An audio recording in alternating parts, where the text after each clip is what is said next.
मित्रों नमो नमः।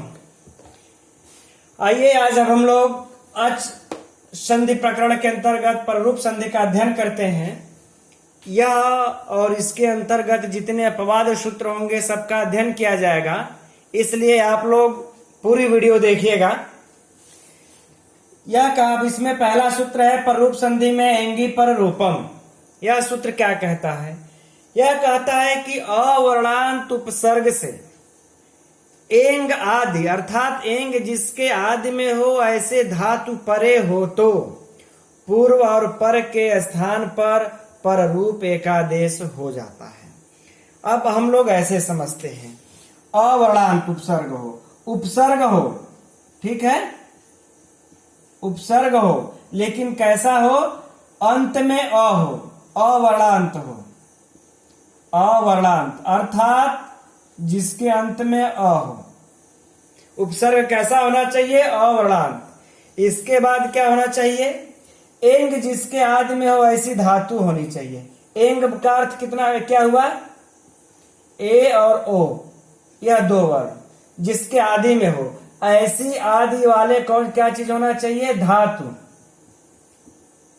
ऐसी धातु होनी चाहिए। आदि एंग ए ओ जिसके आदि में हो ऐसी धातु हो, ठीक। तब क्या होता है? जो पर अर्थात यह तो पूर्व हो गया और यह क्या होता है? पर। तो पर वाला पूर्व के ऊपर आदेश हो जाता है, पररूप एक आदेश होता है। क्या होता है? यहां पर पररूप एकादेश हो जाता है। अब तो समझ में आ गया होगा। शर्तें इसकी, पहला उपसर्ग हो और ऐसा उपसर्ग होना चाहिए जिसके अंत में अ हो। दूसरा इसका शर्त, इस साइड में पर में ए और ओ जिसके आदि में हो ऐसी धातु हो। तब जाकर के यहां पर पूर्व वाला जो वर्ण रहेगा उस पे पर वाला एंग अर्थात ए ओ आदेश हो जाएगा। पररूप आदेश कहते हैं इसको, पररूप आदेश हो जाएगा। अब इसको हम लोग उदाहरण के द्वारा देख लेते हैं कैसे होता है। इसका उदाहरण में पहला है प्रधन एजते। प्रधन एजते। अब देखिए प्रधन एजते क्या कहता है। अब यहां पर देखिए इसमें कौन सी धातु है एज में? तो देखिए एजरी, यह धातु है। दिप्तो धातु के जो है लट लकार के प्रथम पुरुष का एक वचन होता है एजते। यहां पर प्र जो है यह अवर्णांत उपसर्ग है और एजते यह एंग आदि धातु है। यह प्र अवर्णांत उपसर्ग है। अब देखिए, अब हम लोग लिख देते हैं प्र, इसमें से अ निकाल दिया, धन एजते, ठीक। अब क्या करना है कि यहां पर जो अ है प्र उपसर्ग है, ये जो इसके अंत में अ है इसके ऊपर इसको यह हटा करके यह पररूप ए इसके पर आदेश हो जाता है। तब यह जब हट जाएगा तो क्या बचेगा? प्रधन एजते। चूंकि इसी के ऊपर आदेश होगा प्रधन एजते। अब यह अ को हटा करके यह आदेश हो गया वहां पर, अब हम जोड़ देंगे तो हो जाएगा प्रेजते। ए इसमें आ जाएगा प्र में, इस तरह हो गया प्रेजते। तो इस तरीके से यह रूप सिद्ध हो गया, प्रधन ए धन जते, प्रेजते। उसी प्रकार से एक और इसका उदाहरण बनता है। अब देख, लेकिन एक चीज इसमें और देख लेते हैं। अच्छा, यहां पर जो है कि प्र है, अ है, फिर ए है। यहां पर हम लोग यह देख लेते हैं कि यहां पर देखिए अ मिलता है, इसके बाद हमको ए मिलता है।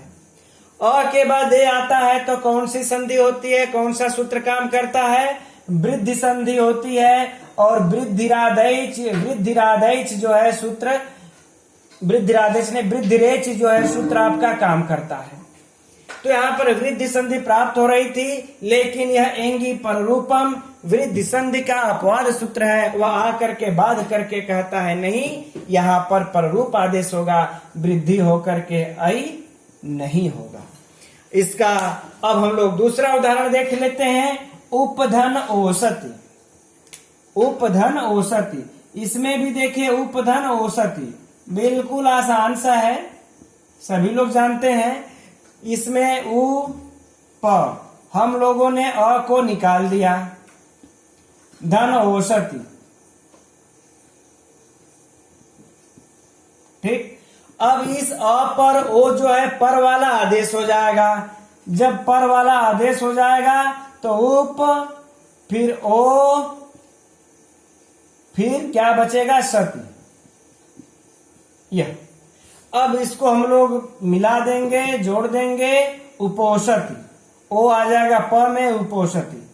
यहां पर भी हमको वृद्धि संधि, अ के बाद ओ आता है तो वृद्धि संधि प्राप्त था, लेकिन वृद्धि न होकर के पररूपेंगी पररूपम से पररूप होकर के उपोषति बनता है। अब हम लोग अगला सूत्र अध्ययन करेंगे।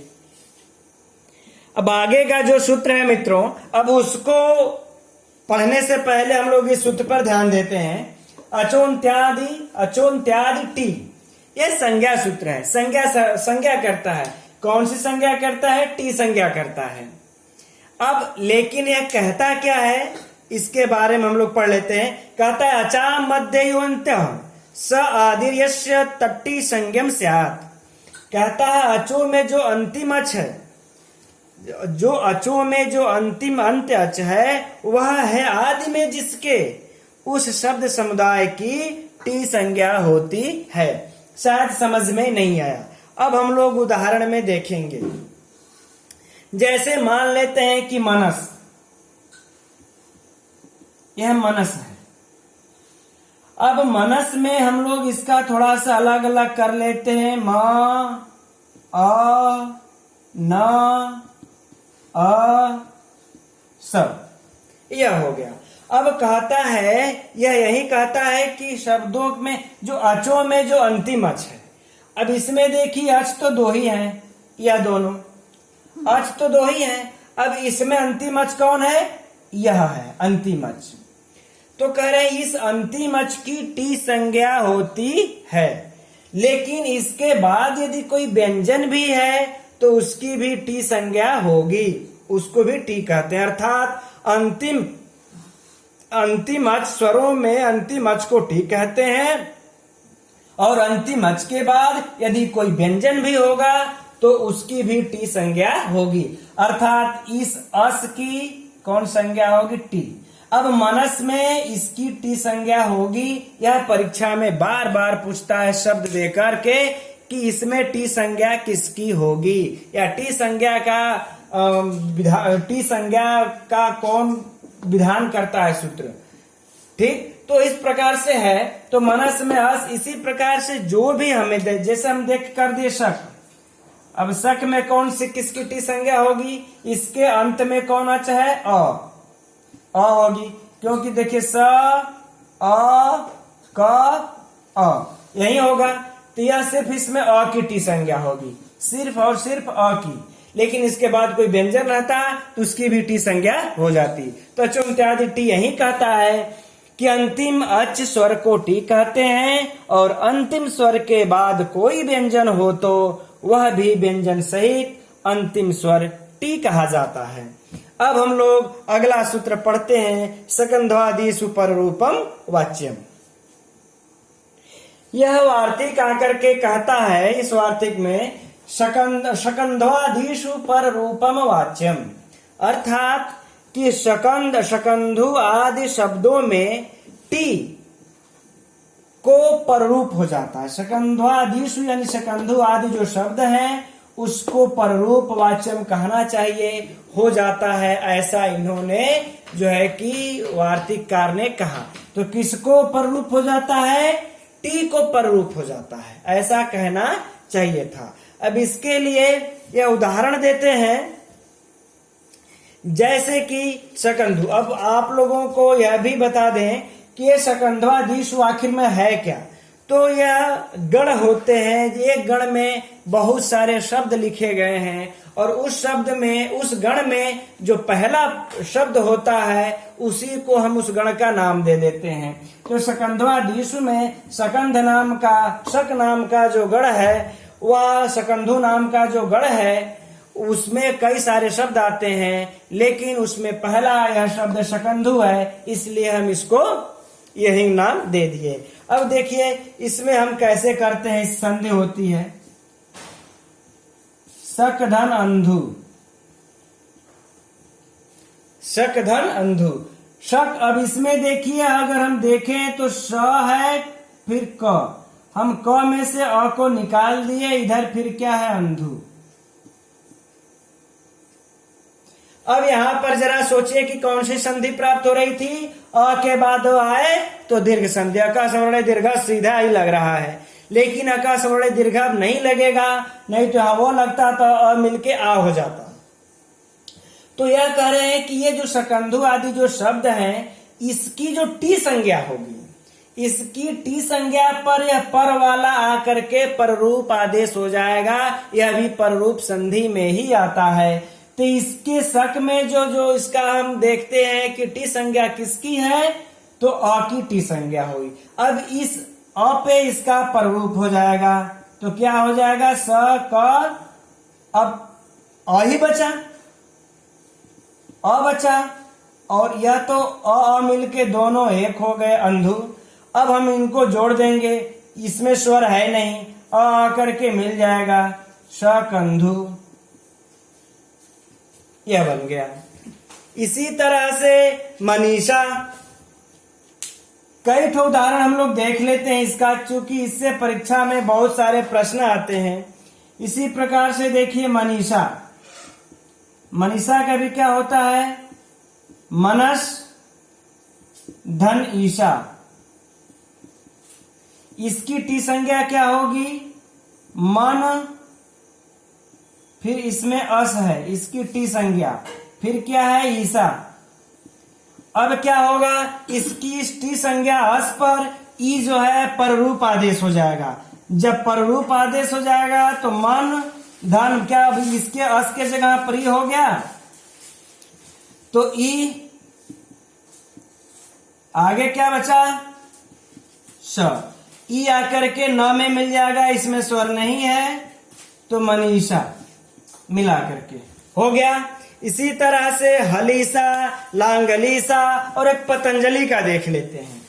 इसी तरह से पतंजलि, यह भी बहुत तेज पूछता है कि इसमें कौन सा संधि है, पररूप संधि है, और इसका संधि विच्छेद क्या होगा, वह भी पूछता है।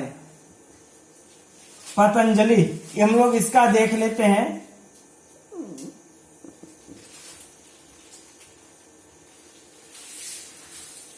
इसका जो विच्छेद होगा पतत धन अंजलि, पतत धन अंजलि। अब देखिएगा यह तो हर जगह पे पूछ देता है।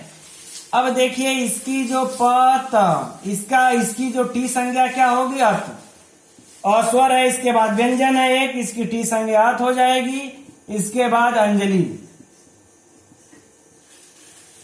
अब यहां पर शकंधादिषु पर रूपम वाच्यम से इस टी संज्ञा को पररूप आदेश हो जाएगा, तो जाएगा पत अ जली।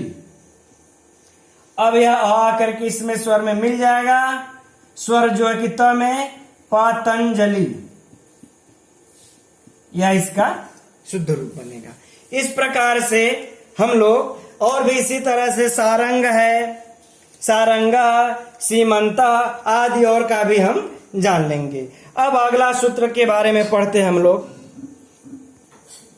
अब अगला सूत्र है उमांगोष्ठ। इस उमांगोष्ठ को, यह सूत्र क्या कहता है उमांगोष्ठ, यह देख लेते हैं पहले। कहता है कि अ वर्ण से ओम अथवा आंग परे हो तो पूर्व और पर के स्थान पर एक पर रूप आदेश हो जाता है। यह आपका विधि सूत्र है, यह विधान कर रहा है, किसका विधान कर रहा है, पर रूप का विधान कर रहा है। ठीक, तो कह रहा है कि अवर्ण, देखिएगा यह क्या कहता है कि अवर्ण हो, इधर कैसा हो, अवर्ण हो। इसके बाद क्या हो, दो कंडीशन, या ओम हो या फिर आंग। परे हो तो इन दोनों के स्थान पर यह पर वाला आदेश हो जाता है, पररूप आदेश हो जाता है। ठीक, अब इसका उदाहरण देखते हैं। तो पहला जो उदाहरण है शिवायो नमः, शिवायो नमः।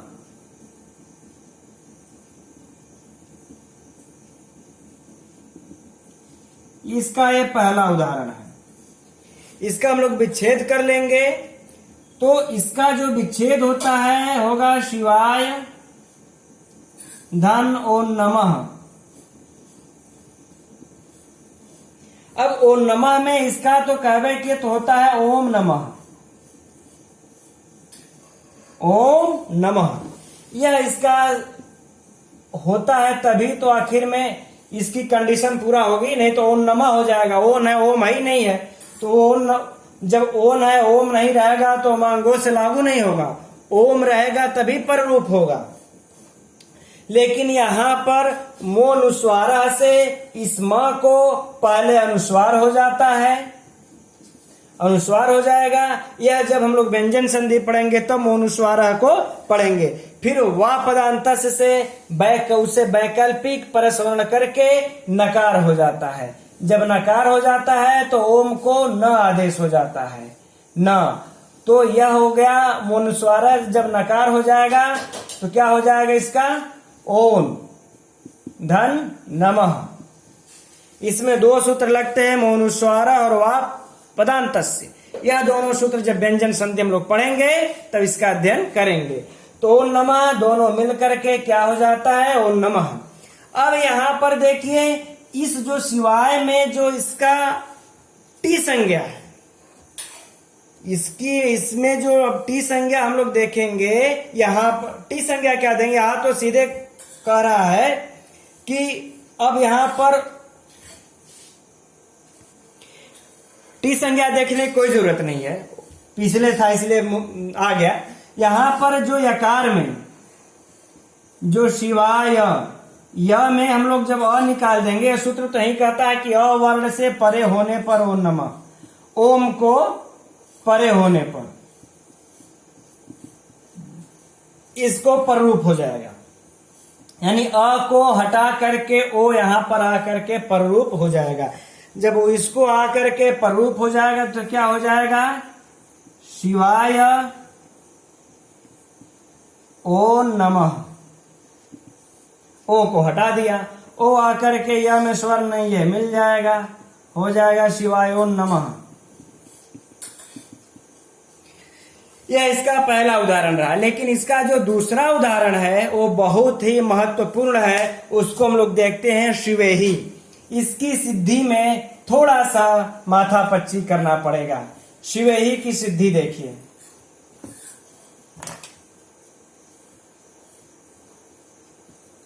शिवेही देख लेते हैं। इसका जब हम लोग विच्छेद करेंगे, शिव धन आ धन एही, यह विच्छेद हुआ। अब यही नहीं, इही होता है, इही। यहां आदगुणा सूत्र से आधन ई के स्थान पर ए यह गुण एकादेश होकर शिवधन यही रूप बनता है।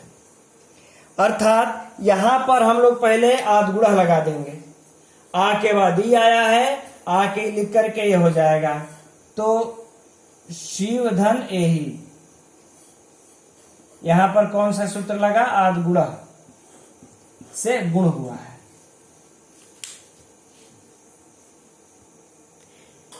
लेकिन मित्रों यहां ध्यान देने योग्य बात यह है कि अब उमांगोश तो यह कहता है कि अ हो, अ के परे अब आंग इसको चाहिए, आंग चाहिए, तभी इसको पर रूप होगा, नहीं तो नहीं होगा। अब यह जो परो, लेकिन यहां तो आंग है ही नहीं, यहां तो यही है। आंग तो यहां था जो कि अंग का लोप होकर के फिर से संधि हो चुका, संधि होकर के ही बन गया। अब यहां पर तो आंग रह ही नहीं गया, तो अब कैसे होगा? तो इसके लिए एक अलग से सूत्र लिखते हैं, अतिदेश सूत्र जिसको कहते हैं अंतादिवच।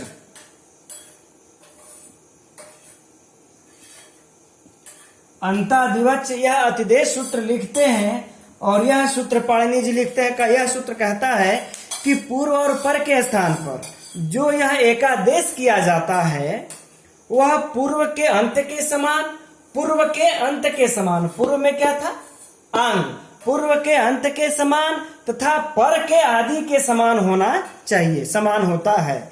जैसे अब देखिए शिवेही में यहां पर ए है, यहां पर क्या है ए है, शिवेही में यहां ए एकादेश हो गया है इन दोनों में, चूंकि एकादेश इन दोनों का हुआ है आ और ई का, तो यह तो यही कह रहा है ना कि जो एकादेश किया जाता है वह पूर्व के अंत के समान, पूर्व के अंत में क्या है आ है, यह पूर्व के अंत में आ है और ये जो उसके बाद पर के आदि के समान होता है। तो जो पूर्व के आदि में आ है और पर के आदि में है इसी के समान ये भी होगा जो एकादेश किया जाता है, अंतादिवच यही कहता है। फिर से ध्यान दीजिए कि जो एकादेश पूर्व में कर दिया जाता है तो वह पूर्व में जो पूर्व के जो अंत में होता है और पर के जो आदि में होता है उसी के समान होता है। अतः यह एकादेश जो ये इन दोनों के बीच में आदगुणा से जो एकादेश हुआ है यह पूर्व शब्द के अंत के समान होगा, अर्थात यह ए पूर्व शब्द में क्या था अंग, अंग, तो यह ए इसके समान होगा, यही अंतादिवच करके कहता है। और पूर्व शब्द यहाँ पर क्या है आ, तो इसी के समान हो जाएगा, इसका अंत भी आ है और यही अपना आदि और वही अपना अंत हुआ करता है। जैसे मान लेते हैं यदि किसी का आदि एक पुत्र हो तो उसके लिए वही बड़ा और वही छोटा हुआ करता है। अतः यह आंग के सदृश होगा, अर्थात जो जो कार्य आंग के रहने पर होगा वह कार्य अब ए के रहने पर होगा, क्योंकि इसी के यह समान है। अब यहाँ पर जब यही कार्य होगा तो अब यहाँ पर जो है अब हम लोगों को उमांगोष्ठ अप्रवृत्त हो सकता है। जब उमांगोष्ठ प्रवृत्त हो जाएगा तो शिव अ है यहाँ पर, अ इसमें से स्वर निकल गया अ, अब इसके जगह पर ए प्रवृत्त होकर के क्या बन जाएगा शिवेही। जब अ हट जाएगा तो शिव धन यही, ए इसमें व में स्वर नहीं है आ जाएगा, हो गया शिवेही। ठीक, अब कुछ हम उदाहरण लिख दे रहे हैं, वह जो कि प्रमुख हैं उसका भी थोड़ा सा अभ्यास कर लिया जाएगा, जो कि अक्सर करके परीक्षा में पूछे जाते हैं। ये कुछ उदाहरण है अभ्यास के लिए, देख लीजिए, जैसे करकंधु, कुल्टा, हलीसा, लांगलीसा, सारंगा, सीमंता, इनका संधि विच्छेद कीजिएगा। यदि नहीं समझ में आए तो मैसेज कीजिएगा। अब हम लोग पर रूप संधि में इतना ही है, इसको पढ़ लिए। अब हम लोग आगे कल दीर्घ संधि का अध्ययन करेंगे अगले वीडियो में। तब तक के लिए मित्रों नमो नमः।